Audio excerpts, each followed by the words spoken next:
നമ്മുടെ സ്ഥിതി മൊത്തം മാറ്റാൻ അധികാരമുള്ള ഏക വ്യക്തി നമ്മുടെ വാഴ്ത്തപ്പെട്ട കർത്താവ് മാത്രമാണ്. നാം ഇനി വേറെ ആരെ അടുക്കൽ പോയാലും പ്രശ്നത്തിൻ്റെ ആക്കം കൂടുകയല്ലാതെ അതിനകത്തുനിന്ന് ഒരിക്കലും കുറവ് വരുന്നില്ല. വിശുദ്ധ ബൈബിളിനകത്ത് എവിടെ നമ്മൾ പഠിച്ചാലും നമ്മുടെ ഈ ശൂന്യത മാറ്റാൻ, നമ്മുടെ ഈ പരാജയം മാറ്റാൻ, ഈ മേഖല മുഴുവനും മാറ്റാൻ കഴിയുന്നുള്ള ഏക വ്യക്തി നമ്മുടെ വാഴ്ത്തപ്പെട്ട കർത്താവ് മാത്രമാണ്. ഞാൻ അതിനുമായിട്ട് ബന്ധപ്പെട്ട് നമുക്ക് പരിചയമുള്ളൊരു വചനം നമുക്ക് വായിച്ച് ഒരു 2-3 ആലോചന ചിന്തിച്ചിട്ട് നമുക്ക് പ്രാർത്ഥിക്കാം. വിശുദ്ധ ബൈബിളിനകത്ത് സങ്കീർത്തനം 14:7 വാക്യത്തിൽ യഹോവ തൻ്റെ ജനത്തിൻ്റെ സ്ഥിതി മാറ്റും. യഹോവ തൻ്റെ ജനത്തിൻ്റെ സ്ഥിതി മാറ്റുമ്പോൾ യാക്കോബ് സന്തോഷിക്കുകയും ഇസ്രായേൽ ആനന്ദിക്കുകയും ചെയ്യും.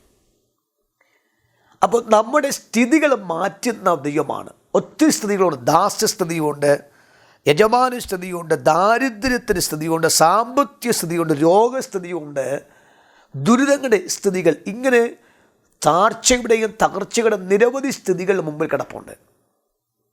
ഇത്രയും പ്രശ്നങ്ങൾ മുമ്പിൽ കിടക്കുമ്പോൾ നമ്മൾ പലപ്പോഴും അടഞ്ഞൊരു അധ്യായമായിട്ട് മാറുന്നുണ്ട്. എത്ര പ്രാർത്ഥിച്ചാലും പ്രാർത്ഥന എഫക്റ്റ് ചെയ്യത്തില്ല. പ്രാർത്ഥിക്കാൻ തക്കവണ്ണമുള്ളൊരു മൂഡ് വരത്തില്ല. പ്രാർത്ഥിക്കണമോ, ആലയത്തിൽ പോകണമോ, ആരാധനയ്ക്ക് പോകണമോ, വചനം വായിക്കണമോ, പ്രഭാത പ്രാർത്ഥന വേണമോ, സന്ധ്യാപ്രാർത്ഥന വേണമോ, കൂട്ടായ്മ വേണമോ എന്ന് നമുക്ക് തോന്നും. എന്ന് സ്വർഗം പറയുന്നു, യഹോവ തൻ്റെ സ്ഥിതി മാറ്റുമെന്നാണ്. എത്ര രസമല്ലേ വാക്ക്. ഞാനൊന്നൊരു വാക്ക് പറയാം. യെശയ്യാ പുസ്തകം 9:9 വാക്യത്തിൽ പറയുന്നു, ഞങ്ങളുടെ ദാസ്യസ്ഥിതിയിൽ നിന്നും ദൈവം ഞങ്ങളെ ഉപേക്ഷിക്കില്ല. അടിമത്വത്തിൽ ദൈവത്തിൻ്റെ സ്വന്തം ജനമെന്ന് പറഞ്ഞ് വിലപ്പെട്ട അവകാശത്തിന് ഉടമസ്ഥനായി നിൽക്കുന്നതായ ഇസ്രായേൽ ജനങ്ങൾ അടിമത്വത്തിൽ കിടക്കുമ്പോൾ വിശുദ്ധ ബൈബിളിൽ 9:9 യെശയ്യായിൽ പറയുന്ന വാക്കാണ്, ഞങ്ങൾ ഇന്ന് അവർക്ക് ദാസന്മാരും ദാസിയുമായിരിക്കുന്നു. പക്ഷെ അതൊരു ഷോർട്ട് പീരീഡ് ആയിരിക്കാം ഈ ദാസസ്ഥിതിയും ഈ ശൂന്യസ്ഥിതിയും അനുഭവിക്കുന്നത്. പക്ഷെ എന്നും എന്നും ഈ ദാസ്യസ്ഥിതിയിൽ തുടരുവാൻ തക്കവണ്ണം ഒരു യാചകനെ പോലെ, ഒരു ഭിക്ഷക്കാരനെ പോലെ ഞാൻ ഒരിക്കൽ പോലും ഇനി അവയെ കൈനീട്ട് നിൽപ്പാൻ തക്കവണ്ണം സ്വർഗം സമ്മതിക്കില്ലെന്നാണ്. കർത്താവിനെ കണ്ടവരും ദൈവത്തെ അറിഞ്ഞവരും ദൈവത്തെ രുചിച്ചറിഞ്ഞവരും ദൈവത്തെ മനസ്സിലാക്കിയ ദൈവത്തിൻ്റെ പുറകെ നടക്കുന്നവരുമായവരെ പലപ്പോഴും നമ്മുടെ ജീവിതത്തിനകത്ത് ബാധ്യതകളും ശൂന്യതകളും ഇല്ലായ്മകളും ദാരിദ്ര്യങ്ങളൊക്കെ നമ്മെ മൂടി വച്ചിട്ടുണ്ട്. പക്ഷെ സ്വർഗം പറയുന്ന വാക്കാണ്, യെശയ്യാ പുസ്തകം 9:9 പറയുന്നു, എന്നും ഈ ദാസ്യസ്ഥിതിയിൽ പോകുവാൻ സ്വർഗസ്ഥ ദൈവം എന്നെ സമ്മതിക്കില്ല. അങ്ങനെയെങ്കിൽ ദാസ്യത്വത്തിൻ്റെ ഓപ്പോസിറ്റ് യജമാനനാണെങ്കിൽ ഒരു യജമാനൻ്റെ അവസ്ഥയിലേക്ക് സ്വർഗം കൊണ്ടെത്തിക്കും. വിശ്വസിക്കാമോ? കർത്താവിനെ കണ്ടതുകൊണ്ട്, കർത്താവിനെ അറിഞ്ഞതുകൊണ്ടും അനുഭവിച്ചതുകൊണ്ടും എന്നും ഇങ്ങനെ ജീവിക്കാൻ പറ്റുമെന്ന് തോന്നുന്നുണ്ടോ? മറ്റുള്ളവരെ കാർക്കിച്ച് തുപ്പലുകളും പരിഹാസങ്ങളും നിന്ദകളും ആക്ഷേപങ്ങളും അനുഭവിച്ചുകൊണ്ട് പെന്തിക്കോസ് പോയിട്ട് എന്ത് പ്രാപിച്ചു? അന്യഭാഷ പറഞ്ഞ് എന്ത് പ്രാപിച്ചു? നിങ്ങളെ സഭയും സമുദായത്തെയും വിട്ടിട്ട് നീ പോയിട്ട് എന്ത് ഗുണം പ്രാപിച്ചു എന്ന് പറഞ്ഞ് കളിയാക്കുന്നവരുണ്ടല്ലോ. കല്യാണത്തിന് വിളിക്കുന്നില്ല, വീട് കയറി താമസം വിളിക്കുന്നില്ല, പൊതുകാര്യത്തെ വിളിക്കുന്നില്ല, ഒറ്റപ്പെടുത്തിയില്ലേ? ഒരു ദാസ്യസ്ഥിതി നിൽക്കുന്നുകൊണ്ട് നമ്മെ അംഗീകരിക്കാതിരിക്കുന്നില്ലേ? കുഴപ്പമില്ല, സ്വർഗം പറയുന്നു അത് മാറ്റാൻ സമയമായെന്നാണ്. എന്നും ഇങ്ങനെ തുടരുവാൻ ദൈവം സമ്മതിക്കില്ല. വിശ്വസിക്കുക. ഈ ദൂത് ചില വിലപ്പെട്ട വെളിപ്പാടായിട്ട് ചില കുടുംബത്തിൽ വന്ന് പതിക്കുന്നു. അതുകൊണ്ട് ഈ ദാസ്യസ്ഥിതിയിൽ നിന്നും, ഈ അടിമത്വ സ്ഥിതിയിൽ നിന്നും, ഈ വായ്പ വാങ്ങി ജീവിക്കുന്നതായ ഈ ദാരിദ്ര്യസ്ഥിതിയിൽ നിന്നും സ്വർഗസ്ഥ പിതാവ് ഒരു യജമാനൻ എന്ന ലിസ്റ്റിലോട്ട് ദൈവാത്മാവ് കൊണ്ടെത്തിക്കും. മൊർദെഖായി നമുക്കറിയാമല്ലോ. മൊർദെഖായി അഹശ്വേരോശ് രാജാവിൻ്റെ പടിവാതിൽക്കിരിക്കുന്നു. ഒരു ദാസനെ പോലെ, ഒരു ദരിദ്രനെ പോലെ, ഒരു യാചകനെ പോലെ ഇരിക്കുന്നു. നിങ്ങൾ പറഞ്ഞ ബാക്കി പറ. അവിടെ എന്താ സംഭവിച്ച വാക്ക്? പ്രാർത്ഥിക്കുന്ന ഉപവസിക്കുന്ന ഒരു മൊർദെഖായി അല്ലേ കാണുന്നത്. ആ പ്രാർത്ഥനയുടെ കാതലായ വാക്കെന്താ? കർത്താവേ, ഞങ്ങൾക്ക് ഇവിടെ നിന്നൊരു അടിമത്തത്തിൽ നിന്ന് മാറണമെന്നല്ലേ പ്രാർത്ഥന. ആ പ്രാർത്ഥന കർത്താവ് കേട്ടില്ലേ? ആ പ്രാർത്ഥനക്കാരനെ കൊല്ലാൻ നോക്കിയില്ലേ? ആ പ്രാർത്ഥനക്കാരനെ ഇല്ലായ്മ ചെയ്യാൻ നോക്കിയില്ലേ? പക്ഷേ പ്രാർത്ഥനക്കാരൻ ഇല്ലായ്മ ചെയ്യാൻ നോക്കിയവൻ എവിടെ പോയി? അവൻ്റെ കുടുംബം എന്തായി തീർന്നു? പക്ഷെ പ്രാർത്ഥനക്കാരന് ദോഷമുണ്ടായോ? ഉപവാസക്കാരന് പോരായ്മ ഉണ്ടായോ? പരാജയം വന്നില്ലല്ലോ, വന്നില്ല, വരത്തുമില്ല. ആ മൊർദെഖായി ആരായി മാറി?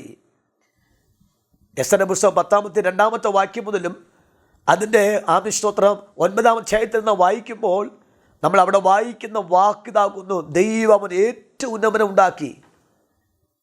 സ്തോത്രം, അവൻ കൽപ്പിക്കുന്നവനായി മാറി. ആമേൻ. ഒരു യാചകൻ ഒരു കൽപ്പന കഴിയുന്നവൻ, ഒരു യാചിക്കുന്നവൻ കൽപ്പിക്കുന്നവനായി മാറി, അധികാരസ്ഥനായി മാറി, അകശ്വരാശിയായി രണ്ടാമനായി മാറി. ആമേൻ. ദൈവം എത്ര നല്ലവനല്ലേ! കർത്താവിൻ്റെ സന്നിധിയിൽ പ്രാർത്ഥിച്ചും ഉപവസിച്ചും ആരാധിച്ചിരുന്നവനെ ദൈവം മാനിക്കുകയുള്ളൂ. അവന് ഞാൻ 100% അവനെത്തുമ്പോൾ ഗ്യാരണ്ടി പറയുകയാണ്. ഹാമാൻ എവിടെ പോയി? അവൻ്റെ ഭാര്യ എവിടെ പോയി? അവൻ്റെ മക്കൾ എവിടെ പോയി? എന്നാൽ പ്രാർത്ഥനക്കാരൻ മൊർദെഖായി ആരായി മാറി? പുറത്ത് പടിവാതിൽക്കിരുന്നവൻ രാജകൊട്ടാരത്തിൽ കയറിയില്ലേ? വിലപ്പെട്ട പാർപ്പിടം കിട്ടിയില്ലേ? നന്മ കൊടുത്തില്ലേ? ഈ രാവിലെ സമയം പറയാം, ദൈവം പ്രാർത്ഥനക്കാരൻ്റെ സ്ഥിതി മാറ്റും. ഉപവസിച്ച് കുടൽ വരെ സ്തോത്രം അതിൻ്റെ ഫങ്ഷൻ തെറ്റി. ശരീരത്തിൻ്റെ പല ഘടനയ്ക്കും ഫങ്ഷൻ തെറ്റിയവർ ഈ ശബ്ദം കേൾക്കുന്നത് എനിക്കറിയാം.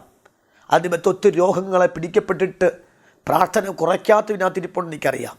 നിങ്ങൾ ഓർത്തോ, മൊർദെഖായി ഒരു മാനിച്ച ദൈവമുണ്ട്. സ്ഥിതി മാറ്റും. വാടകയ്ക്കല്ലേ താമസിക്കുന്നത്, ശൂന്യതല്ലേ അനുഭവിക്കുന്നത്. എന്നാൽ ഈ ഭൂമിയിൽ നമുക്ക് ചെറിയ ചെറിയ കഷ്ടങ്ങളും പ്രയാസങ്ങളും ഇല്ലാതില്ല, ഉണ്ട്. നമ്മൾ ചില മേഖലയ്ക്ക് വന്ന പരദേശിയും പ്രവാസിയുമാണ്, യാഥാർത്ഥ്യമാണ്. എങ്കിൽ ചില നിന്ന ദൈവത്തിന് മാറ്റണം, അല്ലേ? ദൈവത്തിന് മാറ്റണം. ഞാനൊരു വാക്കുകൂടി ഒന്ന് പറഞ്ഞു നിർത്താം. അപ്പോസ്തലപ്രവൃത്തി 28 അധ്യായത്തിൻ്റെ അവസാനത്തെ വാക്യത്തിൽ ഇങ്ങനെ വാക്ക് പറയുന്നു, അവൻ കൂലിക്ക് വാങ്ങിയ വീട്ടിൽ 2 സംവത്സരം പാർത്തു എന്നാണ്. ആരാ? പൗലോസ്. കൂലിക്ക് വാങ്ങിയ വീട്ടിൽ 2 സംവത്സരം പാർത്തു. ഞാൻ ആ വാക്യത്തിൻ്റെ വെളിപ്പാട് പല വേദികളിൽ ശുശ്രൂഷിച്ച വെളിപ്പാടാണ്. ഭവനമില്ല, വീടില്ല, അഡ്രസ്സില്ല, ഒന്നുമില്ല. പക്ഷേ ഒരു തടവുകാരനായിട്ട് പോകുന്ന വഴിക്കാണ് കപ്പൽ പൊട്ടി രക്ഷപ്പെട്ട് മെലിത്ത ദ്വീപിൽ വന്നു. അവിടെ 2 സംവത്സരം പാർത്തു. അതെങ്ങനെ പാർത്തു? വീട് വാങ്ങി, സ്വന്തമായിട്ട് കാശ് കൊടുത്ത് വീട് വാങ്ങി 2 വർഷം താമസിച്ചിട്ടാണ് റോമിലോട്ട് പോയത് മരിക്കാൻ. 2 വർഷത്തേക്ക് ആ ചോദ്യത്തിന് മറുപടി കൊടുത്തോ?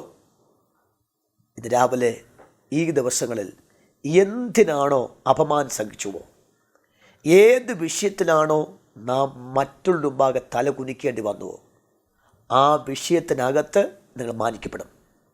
യെസ്, 100% ഈ വചനത്തിൽ ചേർന്നുകൊണ്ട് ഞാൻ ആത്മാവ് ധൈര്യം പറയുകയാണ്, ധൈര്യമായിട്ട് പറയുകയാണ്. കർത്താവ് മാനിക്കും.